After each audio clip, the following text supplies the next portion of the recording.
At 6, heading back to the White House, Donald Trump flies into Washington to meet President Biden. All smiles today as they meet to discuss the transition of power. Donald Trump assures the president it will be as smooth as you can get. Politics is tough, and it's, in many cases, not a very nice world, but it is a nice world today. Also tonight, the actor Timothy West has died at the age of 90, leaving behind his wife of 61 years, Prunella Scales.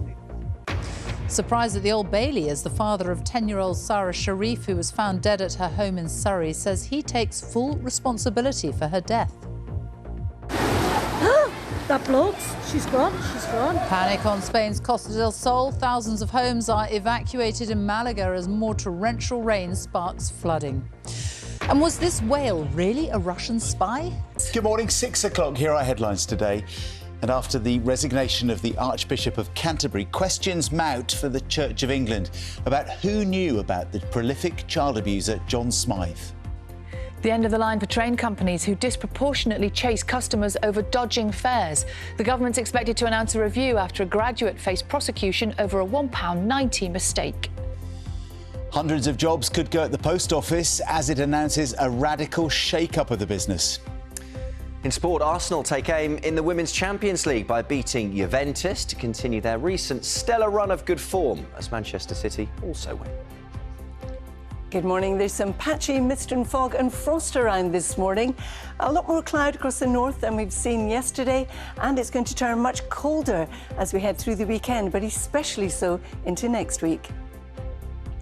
And the extraordinary story of a beluga whale caught up in a Russian spying row. Let's have a look at this morning's newspapers. Many of the front pages leading with the news of the Archbishop of Canterbury's resignation. The Mirror here saying Justin Welby spoke of his sorrow for Smythe's victims and expressed a profound sense of shame over how he handled the incident. The Times reports on that health story we were mentioning. Government plans to introduce a system of performance league tables for all NHS services. The Health Secretary, Wes Streeting, says he wants to see a policy of zero tolerance for failure. We'll ask him what that means, how he's going to work those league tables when he speaks to us here at 7:30. The I paper leads on the former Prime Minister Gordon Brown challenging the government's decision to keep the two-child cap on benefits. He's told the paper there needs to be a complete review of the policy.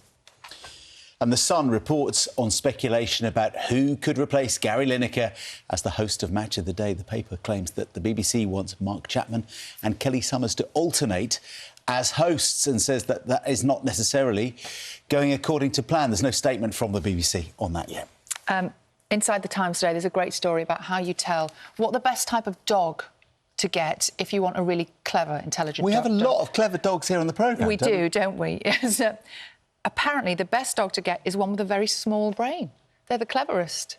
In proportion, small brain? Yes, in proportion to the size of their body. So, in tests, Dobermans and Rottweilers scored highest for trainability and for short-term memory features, even though their brain is small compared to their body. So bigger brain dogs, for example, Pomeranians, Yorkshire Terriers, Chihuahuas, maybe not so clever. So does that mean a clever dog is a dog that obeys or is trainable, clever enough to argue and do its own thing? I've never met a dog that can argue. But actually, no, that's not true. I have. I've met some very, cheeky dogs in my time, but yeah.